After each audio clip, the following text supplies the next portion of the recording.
So measuring social metrics, and by those I mean metrics of things outside of your website, Google+, Twitter, Facebook, just a few examples here, becomes key. And this is where having something like awareness can help you quite a bit, actually, by putting it all into a data hub. But if you don't have an awareness, or if you want to add another layer to awareness or Google Analytics, there's some other ways that you can measure the social data. You can get the social metrics plugin for WordPress, which is a very basic count of who's sharing your stuff where, from your blog. For Google Analytics, Google actually has a great tool called Ripples. If you haven't, for Google+, if you haven't played with Ripples yet, it's kind of interesting. It shows you how your content expands and reaches people in real time. You can actually watch the ripple grow. So if you don't have many followers on Google+, it won't be as impressive for you, but if you want to see it in action, you can find someone who's active on Google+, like Christopher Penn or Chris Brogan, and pick one of their posts and click the ripples effect to see what happens when you are looking at their analytics. And you can also use something called socialstatistics.com, which tracks Google+. It's actually what this screenshot is from, tracks Google+ interactions.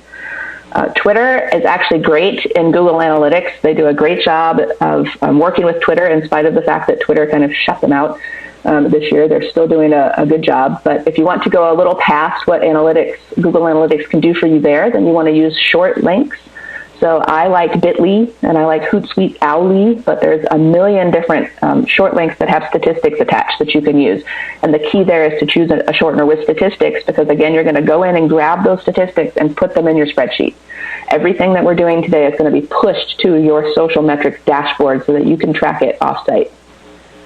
Tweet reach is a great way to see how far a tweet has reach, by the way. Facebook Insights is a little harder. They don't really play well in the pool with others, they being Facebook. This is not a surprise to most of you, I'm sure. But there are two tools that you can use to dig a little deeper than Facebook's Insights, and that's PageLever and EdgeRank Checker. And both of those have a free option, but they're not a free tool. Facebook's Insights are pretty good, but they don't really share out. And the Google Analytics is another place where you can track Facebook by URL. So if you have tabs on Facebook that people are using, you can actually track those tabs in Google Analytics as a campaign, as an event. So YouTube is another one that plays well with Google Analytics, but not with many other things.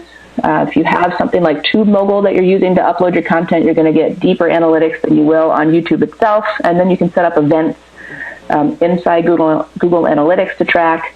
And then there is something called How to Track YouTube Player Events in your Google Analytics, which is something that would probably take another webinar to explain, but I will write a blog post for you this weekend about it and tell you how to do that. Pinterest is another one that's new. It's the new shiny thing that everyone is playing with. It has some issues that are still being hammered out, most of which center around content ownership. So if that's something you're concerned about, play in Pinterest with caution. But there are several tools that have developed to track the analytics of Pinterest, since Google Analytics actually has kind of a hard time tracking Pinterest right now because of the way Pinterest displays content. So you can look at pinreach.com, pintix.com, P-I-N-T-I-C-S, Pinnerly or Pinpuff. And all of those are brand new startup tools whose sole purpose in life is to get analytics for you from Pinterest. And another one is email. If you want to know more about email analytics, then What Counts and MailChimp both have great blogs for some deep dive, email analytics information. But in order to track email through Google Analytics, you're going to be tracking it through events and through click-through rate. And you're going to go and track your sharing reports from your email. You're going to want to connect all of your different email services with your analytics somehow through short links, through whatever method you can. And that's going to be another metric that lives mainly in your spreadsheet for most usefulness. Mobile analytics are interesting. They're different if you have a mobile app or if you just have a mobile website. So if you've actually developed a mobile application, then you have a lot of options for tracking your in-app analytics. If you just have a mobile website, then you're going to be relying very heavily on segmenting by mobile device and OS and mobile event inside your Google Analytics. There's also a tool called Localytics that will work also for you if you are looking for a more out-of-the-box solution. One of my favorite ways to use social metrics is for competitive intelligence, and there's quite a few ways to do this. And this goes back to the Occupy movement example I used, where social media metrics goes both ways. For analytics, it's simple to see your competitive intelligence data through backlinks coming in from competing websites, through keyword reports based on keywords that are relevant to your competition, looking at traffic sources and sorting them, segmenting them by relevance to your competition, filtering by IP address. If you happen to know your competition's IP addresses, or if you have just noticed in your metrics a correlation between the frequency of certain IP address visits and what they're looking at on your website, you can actually track those and find out if they are coming from your competition. And you can also set up event triggers. You can anticipate what your competition might be looking for and have that trigger reports inside your Google Analytics. You can set up Google Alerts. Google Alerts is a free service that gives you 10 alerts that will deliver information to your email. I love it. I use it a lot. I actually have set up very complicated alerts for most things that use these incredibly long strings of Boolean search modifiers to give me the exact data that I want. I'm constantly changing what I get alerts for. But that's great for competitive intelligence, and that's something you can also feed into your analytics and your spreadsheet. If you are a retailer of any type, you can actually monitor eBay and set up your analytics to monitor traffic from eBay to your site, or set up different search crawlers on your own.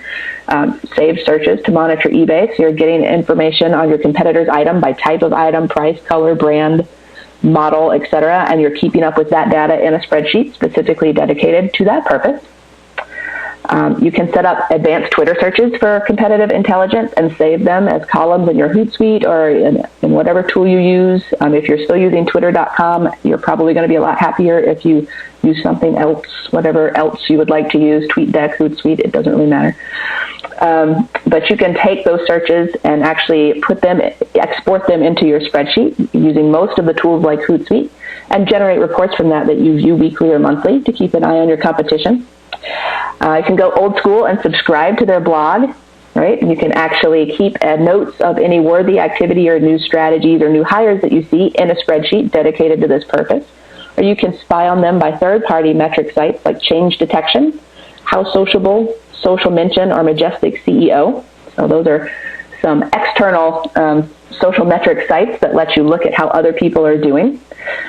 If you are a local business, you can look at the metrics of Foursquare, of LinkedIn, Yelp, things like that to see how your competition is doing.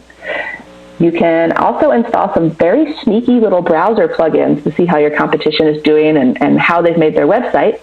My personal 4 favorite plugins for this, I use Chrome on a Mac, is SEO for Chrome, W3 Patrol, W3 Text, all one word, and the Regular Expression Checker. Regular Expression Checker also helps you with your own analytics goals and campaigns in Google Analytics.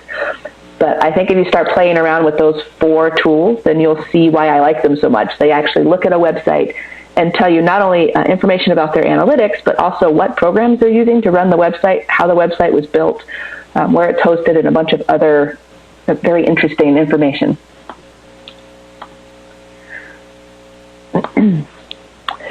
So I keep coming back to key performance indicators.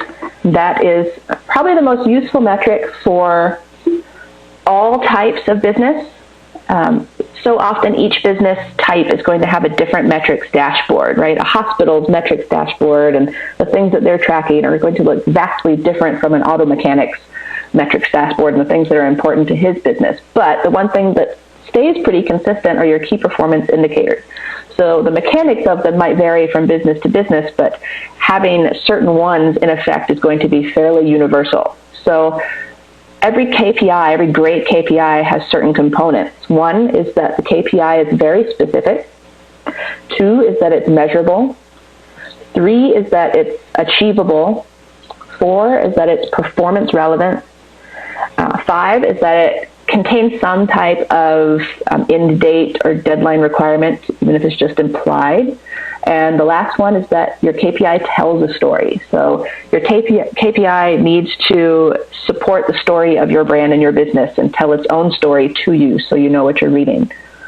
I thought it would be useful to go over a few examples of what I thought would be great KPIs that focus more accurately on industries and goals or problem solving, demographics, or other relevant data that can be converted to an economic benefit for your business in some way, because in the end, that is the penultimate social metric, is your business reaping economic benefit from the time that you're spending on these sites and on your website. So one KPI, if you're in the food industry, would be percent of national guests, or the ratio of national to international guests. If you're in the hospitality industry, percent of rooms using online maintenance report feature, which would tell you which rooms had recurring maintenance issues. If you're in e-commerce, percent of canceled orders.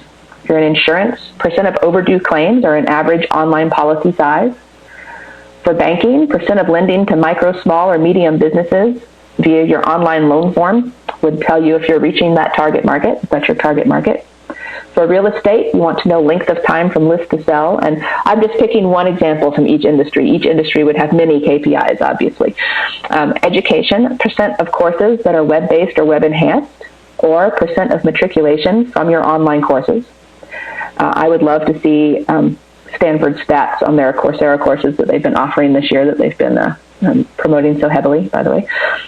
E-commerce, the bottom 10% of products by sales or the top 5% of products by sales is great.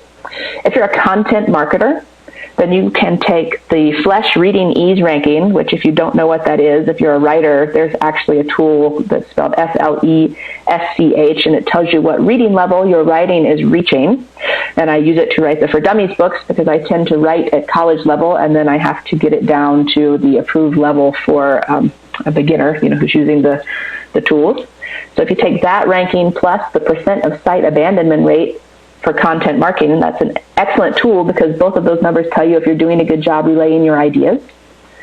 If you're an email marketer, percent who opt out after one email, that's a huge one because you want them to keep coming back for more. Cart abandonment we've already discussed, but if you are in e-commerce, you might want to do a KPI that is percent of cart abandonment plus cost per acquisition. And then one last one is what I call a percentage of whales. So if you're an e-commerce site, you want to have a KPI that tracks your largest buyers, the people who buy the most stuff in one order. You want to keep them coming back to buy more stuff.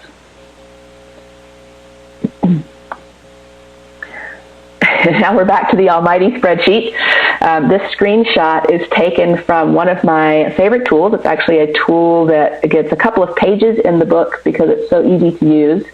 It's made by Automate Analytics. They're MT Analytics on Twitter. It's called the GA Data Grabber. And if you haven't played with this, it's at the GADataGrabberTool.com. I highly recommend playing around with it.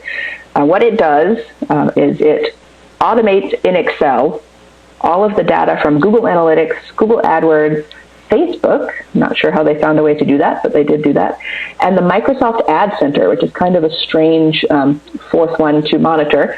And it puts it all in an Excel spreadsheet that you can customize according to your Google Analytics account and your other data. And it actually lets you manipulate it pretty well. So that's for people who don't want to create their own spreadsheet or don't have time to create their own spreadsheet. They just want a solution that will start working right away. That's a good one. If you do want to make your own spreadsheet dashboard, like we've been talking about, Excel is a powerful weapon, but Google Spreadsheets online is not bad as a solution, especially if you need to share your data with an entire organization.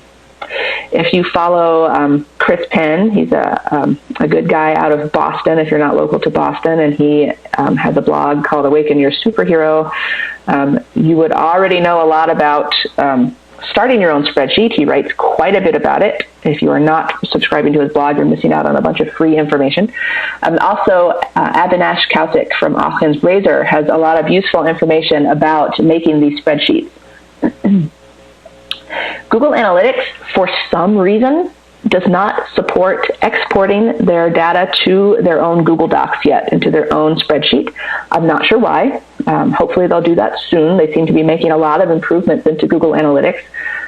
But it does support exporting to a CSV file that you can then upload into this giant Excel spreadsheet that we've been making throughout this presentation.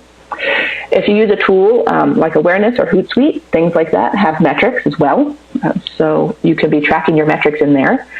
But basically, there is no such thing as too much data that you can sort into smaller chunks of actionable data that will help you with the bottom line of your company. You can even use spreadsheets to track the metrics of how your company is running. So you can keep spreadsheets for your employee performance, your employee attendance, your employee return on investment for their efforts, sales track, and make all of this tie into your social media metrics.